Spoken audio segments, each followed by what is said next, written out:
Hi everyone, this is our first episode of many episodes to come about conservation conversations. It's important to our mission here at the Rosamond Gifford Zoo, so we're going to show a little behind the scenes and conversations of how you can do some conservation in your own world. So our first topic is going to be about the honeybees. So Ted, can you kind of tell us why honeybees at the zoo? Honeybees, like so many of our native pollinators, are so important to everything we do, everything we experience, everything we eat. They're just a critical part of our environment and the ecology of not only central New York, but everywhere around the world. So it's a really awesome species to have here. And it's also a great idea to be making them a little less scary to people, which, most people, when they see or hear a bee, they freak out and want to kill it. We don't want that to happen, nor do they. So we'd really like to help people understand why pollinators and honeybees in particular are so important. Are you excited that we called our cafe the Honeybee Cafe to tell that story a little bit more?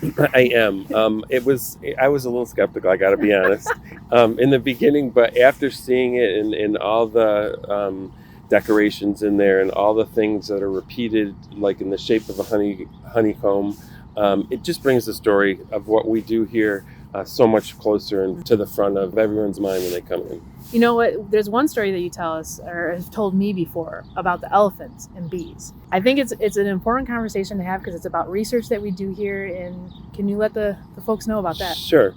So everything we do here, everything we learn that's positive and negative, we like to share with other people in the zoo communities because we're all in this together, making the lives of the animals that we take care of and their counterparts in the wild it to be the most important thing we do is to try to make it better for them. One of the research projects we've been involved with is mitigation between wild elephants and the people that share that ecology with them, that region of the world with them. So the people are growing really, really tasty corn and sugarcane and all the vegetables that elephants would like to have some of too. Can't blame them. And nope, not at all. And one of the things that the researchers have found is whenever there was a wild honeybee nest, the elephants would avoid that whole area and go a different route to get to wherever they were going.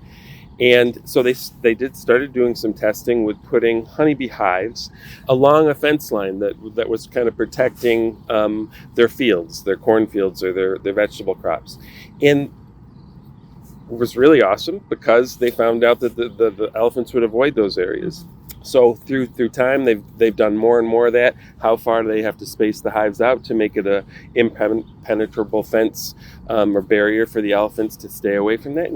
It's not shooting the elephants. It's not harming them in any way. It's a natural fear that they have of them. So they want to stay away. Even though elephants have thick skin, they can still get stung by bees behind their ears, around their eyes, on their bellies. So elephants, just like we are, kind of try to avoid them when they can.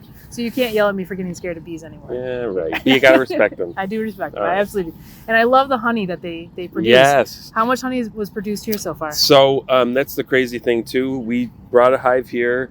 We have a couple of our newer keepers that are very, very interested in apiaries and having honeybees in hives.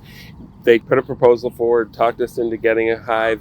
We put it up near the elephants so that we could talk about that relationship and that research that's happening in the wild. The very first year, usually you don't get to harvest any honey.